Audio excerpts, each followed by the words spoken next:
Welcome to Pratap classes. दोस्तों, Pratap classes के YouTube channel पर आपका स्वागत है। तो आज है 9 मार्च 2022 और 9 मार्च 2022 के जितने भी इंडिया और वर्ल्ड के जो करंट अफेयर्स के क्वेश्चन बनते हैं तो आज उनका डिस्कशन करेंगे। पूरा वीडियो ध्यान से देखना और लास्ट में मैं आपसे क्वेश्चन पूछूंगा जिसका जवाब आपको कमेंट बॉक्स में देना होगा। तो सभी विद्यार्थियों को गुड मॉर्निंग, राधे कृष्णा। अगर आप चैनल पर नहीं हैं तो हमारे चैनल को सब्सक्राइब कर लें और इसके पास लगे बेल आइकन का घंटा दबा लें ताकि हम जैसे ही वीडियो अपलोड करें उसका नोटिफिकेशन आप तक पहुंच जाए। और वीडियो लाइक शेयर कर देना। और पीडीएफ आपको इसकी टेलीग्राम पर प्रताप क्लासेस सर्च करके वहां से आप डाउनलोड कर सकते हो। और इस वीडियो के डिस्क्रिप्शन में भी टेलीग्राम का लिंक है, वहां जाकर भी आप इसकी पीडीएफ डाउनलोड कर सकते हो। और इस वीडियो के डिस्क्रिप्शन में सभी लिंक दिए हुए हैं। प्लेलिस्ट हमारी बनी हुई है डेली करंट अफेयर्स की, रिवीजन क्लास करंट की और जो राजस्थान पुलिस के लिए भाग ब उसकी प्लेलिस्ट बनी हुई है। और कंप्यूटर के जो 100 क्वेश्चन हैं डेली मिलते हैं तो वो आपको उसकी भी प्लेलिस्ट बनी हुई है। तो आपको कंप्यूटर के जो 100 क्वेश्चन हैं वो डेली एक नहीं मिलेंगे, एक दिन छोड़ के आपको दूसरे दिन उसका वीडियो मिलेगा। शाम 9:15 पर कंप्यूटर का 100 क्वेश्चनों का वीडियो आता है। तो देखिए, पहला क्वेश्चन बड़ा ही शानदार कि हाल में अंतर्राष्ट्रीय महिला दिवस कब मनाया गया है। तो कल आपको पता ही है कि 8 मार्च थी और 8 मार्च को हमेशा ही पता है कि अंतर्राष्ट्रीय महिला दिवस मनाया जाता है, ये तो सभी को पता है। और कल जो राजस्थान रोडवेज में उसमें महिलाओं को फ्री यात्रा की सुविधा दी गई थी। तो सभी ने लगभग जो महिलाएं हैं उसमें उन्होंने फ्री यात्रा का आनंद उठाया होगा। तो अंतर्राष्ट्रीय महिला दिवस 8 मार्च को मनाया जाता है। देखो पूरी बातें, अंतर्राष्ट्रीय महिला दिवस हर साल 8 मार्च को विश्व स्तर पर मनाया जाता है। किससे? विश्व स्तर पे 8 मार्च को मनाया जाता है। अब इसकी थीम देखो, इसका मुख्य विषय क्या रहा कल कि एक स्थायी कल के लिए आज लैंगिकता समानता है। इसको अच्छी तरह से आप पढ़ लेना कि एक स्थायी कल के लिए आज लैंगिक समानता है। ये 2022 अंतर्राष्ट्रीय महिला दिवस का एक मुख्य विषय था। और पहली बार 1911 में पहली बार अंतर्राष्ट्रीय महिला दिवस मनाया गया। और संयुक्त राष्ट्र ने अंतर्राष्ट्रीय महिला वर्ष 1975 में अंतर्राष्ट्रीय महिला दिवस मनाना शुरू किया। लेकिन 1911 में ये पहली बार मनाया गया और संयुक्त राष्ट्र ने इसको पहली बार 1975 में मनाया था। और 8 मार्च को आपको पता ही अंतर्राष्ट्रीय महिला दिवस मनाया जाता है। और अभी जो 8 मार्च को क्या है कि राष्ट्रपति रामनाथ कोविंद ने क्या है अभी नारी शक्ति पुरस्कार क्या है सम्मानित किया है महिलाओं को। तो उसको आज मैं आपको अलग से उसका वीडियो उपलब्ध करवाऊंगा। आज हो सकता है 8 या 9 बजे आपको उसको वीडियो मिल जाएगा। तो राष्ट्रपति के द्वारा अभी जो इस अंतर्राष्ट्रीय महिला दिवस के उपलक्ष्य में क्या है अभी कुछ नारियों को सम्मानित किया है हमारे राष्ट्रपति रामनाथ कोविंद के द्वारा। तो उसका अलग से मैं वीडियो में चर्चा करेंगे। अगला क्वेश्चन देखो, हाल ही में माइक्रोसॉफ्ट किस शहर में भारत का सबसे बड़ा डेटा सेंटर क्षेत्र स्थापित करेगा? कौन है? माइक्रोसॉफ्ट। तो माइक्रोसॉफ्ट है जो भारत का सबसे बड़ा डेटा सेंटर स्थापित करेगा। कहाँ पे? ये करेगा मुंबई में। कहाँ पे करेगा? ये करेगा हैदराबाद, सॉरी मुंबई नहीं है, ये करेगा हैदराबाद में। माइक्रोसॉफ्ट शहर में भारत का सबसे बड़ा डेटा सेंटर स्थापित करेगा। देखो पूरी बातें, माइक्रोसॉफ्ट ने हैदराबाद तेलंगाना में भारत में अपना चौथा डेटा सेंटर स्थापित करने की घोषणा की है। तो इससे पहले 3 तो इसने स्थापित कर रखे हैं, अब ये चौथा स्थापित कहाँ किया है? हैदराबाद में। हैदराबाद डेटा सेंटर भारत के सबसे बड़े डेटा केंद्रों में से एक होगा और 2025 तक ये चालू हो जाएगा। 2025 तक चालू हो जाएगा। माइक्रोसॉफ्ट के पास पहले से ही क्या, पहला पुणे, फिर मुंबई और फिर चेन्नई में 3 भारतीय क्षेत्रों का डेटा सेंटर है। तो पहले ये थे मुंबई, पुणे, मुंबई और चेन्नई, ये 3 थे, लेकिन चौथा बन चुका है हैदराबाद। तो इसको आप अच्छी तरह से पढ़ लेना। अब माइक्रोसॉफ्ट के सीईओ और अध्यक्ष कौन है? सत्या नडेला। कौन है? सत्या नडेला। और माइक्रोसॉफ्ट का मुख्यालय है रेडमंड, वाशिंगटन, संयुक्त राज्य अमेरिका में। तो इसको आप अच्छी तरह से पढ़ लेना। तो अभी माइक्रोसॉफ्ट ने अपना चौथा जो है डेटा सेंटर स्थापित किया है हैदराबाद, तेलंगाना की राजधानी माइक्रोसॉफ्ट ने। अगला क्वेश्चन देखो, हाल में स्टडी इन इंडिया मीट 2022 का उद्घाटन किस देश में हुआ है? बड़ा ही शानदार क्वेश्चन कि स्टडी इन इंडिया मीट 2022 का उद्घाटन हुआ है बांग्लादेश की राजधानी ढाका में। कहाँ पे हुआ है? बांग्लादेश की राजधानी ढाका में क्या है स्टडी इंडिया मीट 2022 का उद्घाटन किया गया है। देखते हैं पूरी बातें। 2 दिवसीय स्टडी इन इंडिया 2022 बैठक का उद्घाटन ढाका बांग्लादेश में किया गया।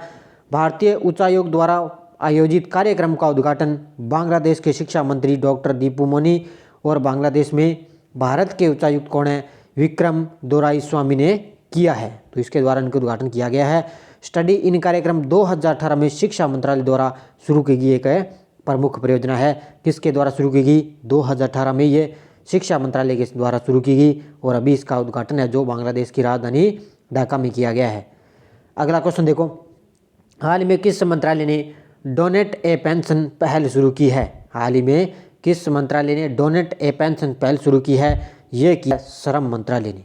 किसने की है? श्रम मंत्रालय। ये हमारे केंद्रीय श्रम और रोजगार मंत्री हैं भूपेंद्र यादव, इन्होंने क्या अभी ये डोनेट ए पेंशन पहले शुरू की है। देखो पूरी बातें, केंद्रीय श्रम एवं रोजगार मंत्री भूपेंद्र यादव ने 7 मार्च 2022 को प्रधानमंत्री श्रम योगी मानधन योजना के तहत दान ए पेंशन अभियान की शुरुआत अपने आवास से की है। कहाँ से की है? इसकी शुरुआत अपने आवास से की है। किसने? केंद्रीय श्रम एवं रोजगार मंत्री भूपेंद्र यादव ने 7 मार्च को इसकी शुरुआत की है।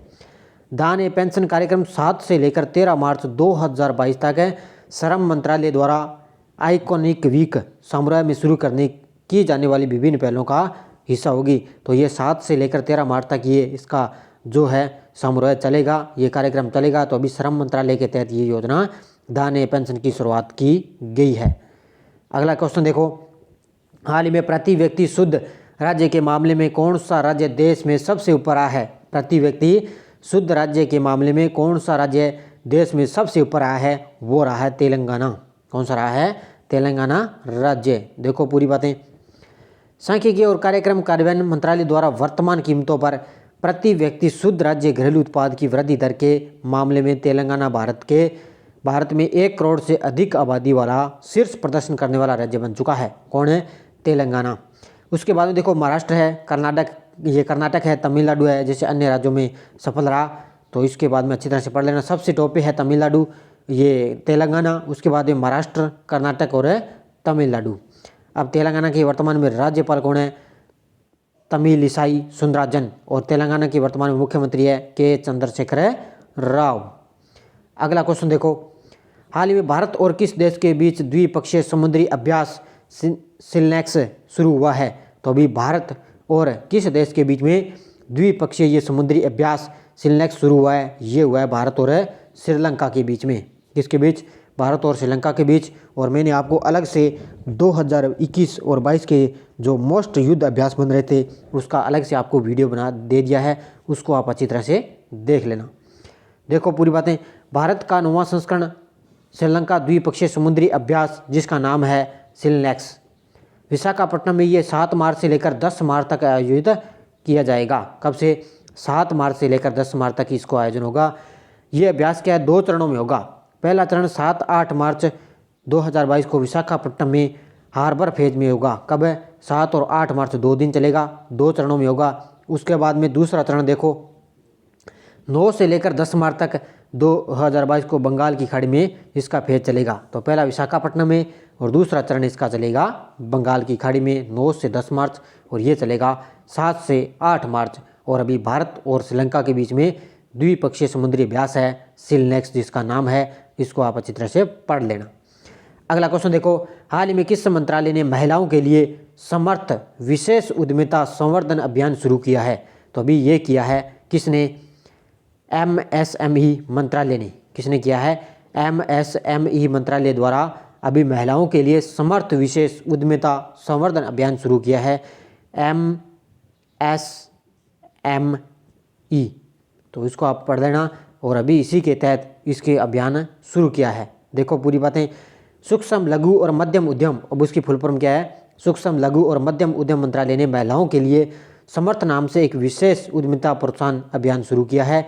और इस अभियान का शुभारंभ केंद्रीय MSME मंत्री कौन है? श्री नारायण राणे ने। और MSE राज्य मंत्री हैं श्री भानु प्रताप सिंह वर्मा के साथ नई दिल्ली में इसका अभियान है जो है शुरू किया गया है। अगला क्वेश्चन देखो, हाल में मोबाइल वर्ल्ड कांग्रेस 2022 का आयोजन किस देश में हुआ है? तो अभी मोबाइल वर्ल्ड कांग्रेस 2022 का आयोजन हुआ है कहाँ पे? स्पेन में। कहाँ पे हुआ है? स्पेन में इसका आयोजन किया गया है। देखो पूरी बातें, global system for mobile communication association ने 2022 मोबाइल वर्ल्ड कांग्रेस का आयोजन किया है जो 28 फरवरी से लेकर 3 मार्च तक ये हुआ। बार्सिलोना स्पेन में हुआ था। कहाँ पे? बार्सिलोना स्पेन में हुआ था। 28 फरवरी से लेकर 3 मार्च तक इसका आयोजन हुआ। अब ये 5G पर ध्यान केंद्रित करना और देशों और अर्थव्यवस्थाओं को लाभान्वित करने के लिए इसकी क्षमता को अधिकतम करना। लेकिन अब हमारे क्या है, 4G चल रहा है, तो अभी 5G तो कुछ ही देशों में तो स्टार्ट हो चुका है, तो अभी कुछ ही अब आने वाले दिनों में अपने भारत में भी 5G का उपयोग होने लगेगा। अब देखो GMS की स्थापना कब हुई? 1995 में, यानी कि ये है ग्लोबल, क्या है, global system for communication association, इसकी ये फुल नेम है। तो इसकी स्थापना हुई थी 1995 में। और GMS का मुख्यालय कहाँ पर है? लंदन, यूनाइटेड किंगडम में। और इसके अध्यक्ष कौन है? तो स्टीफन रिचर्ड। कौन है? Stephen Richard. अगला क्वेश्चन देखो, हाल ही में आरएल यानी कि रिलायंस लिमिटेड कंपनी है, किस शहर में भारत का सबसे बड़ा व्यापार सांस्कृतिक केंद्र खोला है? तो अभी रिलायंस जियो कंपनी है, उसमें भारत का सबसे बड़ा व्यापार और सांस्कृतिक केंद्र खोला है। कहाँ पे? मुंबई में। कहाँ पे खोला है? मुंबई शहर में। देखो पूरी बातें, रिलायंस इंडस्ट्रीज लिमिटेड ने जियो वर्ल्ड सेंटर खोलने की घोषणा की है, जो भारत का सबसे बड़ा और सबसे प्रतिष्ठित बहुयामी गंतव्य होगा। किसके द्वारा? रिलायंस जियो लिमिटेड द्वारा। केंद्र जो मुंबई के बांद्रा कुर्ला कॉम्प्लेक्स में 18.5 एकड़ में फैला है। और इसकी परिकल्पना रिलायंस इंडस्ट्रीज के निदेशक और रिलायंस फाउंडेशन की संस्थापक कौन है? अध्यक्ष है नीता अंबानी ने इसकी जो है घोषणा की है। किसने? ये ध्यान रखना, रिलायंस फाउंडेशन की संस्थापक कौन है? नीता अंबानी। कौन है? नीता अंबानी। और अभी भारत का सबसे बड़ा जो जियो वर्ल्ड सेंटर खोलने की घोषणा इसने की है। अगला क्वेश्चन देखो, हाल ही में हाइब्रिड फोरम संयुक्त राष्ट्र पर्यावरण सभा का आयोजन किस देश में किया गया है? तो हाइब्रिड फोरम संयुक्त राष्ट्र पर्यावरण सभा का आयोजन किया गया है। कहाँ पे? केन्या में। कहाँ पे किया गया है? केन्या के नैरोबी शहर में।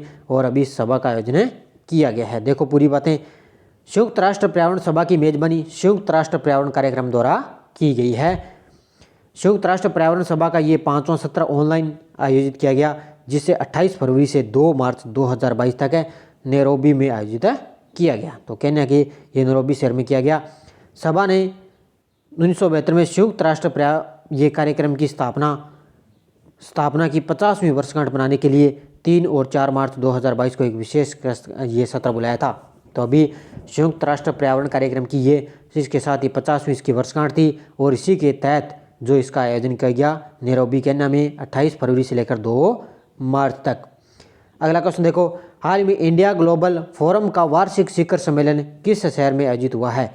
इंडिया ग्लोबल फोरम का वार्षिक शिखर सम्मेलन किस शहर में आयोजित हुआ है? ये हुआ है हैदराबाद में। कहाँ पे हुआ है? हैदराबाद शहर में। देखो पूरी बातें, नहीं हैदराबाद में नहीं हुआ, ये हुआ है कर्नाटक में। कहाँ पे हुआ है? ये हुआ है कर्नाटक की राजधानी है बेंगलुरु में। सॉरी गलत हो गया, तो इसमें ध्यान रखना, कर्नाटक की राजधानी बेंगलुरु में ये सबसे बड़ा ग्लोबल फोरम का वार्षिक शिखर सम्मेलन आयोजन हुआ है। देखो पूरी बातें, इंडिया ग्लोबल फोरम का वार्षिक शिखर सम्मेलन बेंगलुरु कर्नाटक में आयोजित किया जा रहा है। और पिछले संस्करणों की मेजबानी दुबई और यूके में की गई थी। और इसके पिछली बार कब की गई? दुबई और यूके में की गई। और अब की बार बेंगलुरु कर्नाटक में इसका आयोजन किया गया है। अब कर्नाटक के मुख्यमंत्री कौन है? श्री बसवराज बोम्मई। और कर्नाटक के राज्यपाल कौन है? श्री थारोचंद गहलोत। और अब तक जिस विद्यार्थी ने ये PDF नहीं खरीदी है, तुरंत PDF खरीद लें। और जनवरी और पूरे फरवरी महीने का निचोड़ 200 प्लस पूरे तथ्य के साथ। और ये मेरा नंबर है, इस नंबर पे आप पेटीएम, फ़ोनपे, गूगल पे, पेटीएम की सुविधा है। अगर आपको दोनों चाहिए तो 20 रुपये, एक चाहिए तो आपको इसमें 10 रुपये पे करने हैं। और व्हाट्सएप के माध्यम से आप इसको PDF को प्राप्त कर सकते हैं, इसको प्रिंट भी निकाल सकते हैं। तो राजस्थान पुलिस है, वीडियो मेंस एग्जाम है, उसके लिए ये PDF जो है आपके लिए रामबाण साबित होगी। अब पिछले वीडियो का क्वेश्चन देखो, हाल ही में भारतीय एक्सा लाइफ इंश्योरेंस की ब्रांड एम्बेसडर कौन बनी है? तो भारतीय एक्सा लाइफ इंश्योरेंस की ब्रांड एम्बेसडर बनी है विद्या बालन। बड़े ही शानदार जवाब दिए थे, तो सभी विद्यार्थियों को हार्दिक शुभकामनाएं। अब देखो हमारे क्वेश्चन फॉर यू कल के लिए, हाल ही में किसने 11,400 करोड़ रुपए की पुणे मेट्रो रेल परियोजना का उद्घाटन किया है? नरेंद्र मोदी, पीयूष गोयल, नितिन गडकरी, अश्विनी वैष्णव। इनका जवाब आपको कमेंट बॉक्स में देना है। अब देखो हमारी यस्टरडे डोज क्या थी। पानीपत का प्रथम युद्ध कब हुआ? 1526 में। कब हुआ था? 1526 में पानीपत का प्रथम युद्ध हुआ। किन के बीच हुआ? ये हुआ था बाबर और इब्राहिम लोदी के बीच में। किसमें हुआ? बाबर और इब्राहिम लोदी के बीच में। पानीपत का द्वितीय युद्ध कब हुआ? 1556 में। यह हुआ था अकबर और हेमू के बीच में। किसके बीच? अकबर और हेमू के बीच में। पानीपत का तृतीय युद्ध कब हुआ? 1761 में। कब हुआ? 1761 में। यह हुआ था अहमद शाह और अब्दावली के बीच में। किसके बीच में? अहमद शाह अब्दावली मराठों के बीच में। चंदावर का युद्ध कब हुआ? 1194 में। किसके बीच हुआ? तो चंदावर का मोहम्मद गौरी और जयचंद के बीच में। किसके बीच में? मोहम्मद गौरी और जयचंद के बीच में चंदावर का युद्ध हुआ। और तालीकोटा का युद्ध हुआ था 1565 में। और तालीकोटा के युद्ध में क्या है, जो विजयनगर साम्राज्य था वो पूरी तरह समाप्त हो चुका था। इतनी बातें आपको याद रखनी है। तो इन पांचों के जो जवाब हैं, बड़े शानदार जवाब दिए। सभी विद्यार्थियों को हार्दिक शुभकामनाएं। अब देखो आगे नेक्स्ट डोज क्या है। अब ये भी युद्ध से संबंधित है। तो 2 दिन मैंने आपको युद्ध से संबंधित करवाए हैं। खानवा के युद्ध कब हुआ, किन के बीच हुआ, ये भी बताना है आपको। चंदेरी का युद्ध कब हुआ, ये भी किन के बीच हुआ, ये भी बताने हैं। घाघरा का युद्ध कब हुआ, प्लासी का युद्ध कब हुआ और बक्सर का युद्ध कब हुआ। इन पांचों के जवाब बड़े शानदार कमेंट में आपको जवाब देना है। किन किन को बीच हुआ और किन की इसमें जीत हुई, इनका भी जवाब आपको कमेंट बॉक्स में देना है। तो आपको ये 5 क्वेश्चन आपको अच्छी तरह से याद हो जाएंगे। और जाते जाते वीडियो को लाइक शेयर कर देना। और PDF आपको इसकी शाम तक 9 बजे टेलीग्राम पर प्रताप क्लासेस सर्च करके वहाँ से आप डाउनलोड कर सकते हो। तो कल शाम मैंने कंप्यूटर के 100 क्वेश्चन आपको और उपलब्ध करवा दिए। 9:15 पर मेरी क्लास थी। तो अब आज आपको कंप्यूटर का वीडियो नहीं मिलेगा, कल आपको एक दिन छोड़ के वीडियो कंप्यूटर का GK का वीडियो मिलेगा। तो धन्यवाद दोस्तों। जय हिंद, जय भारत, राधे कृष्णा।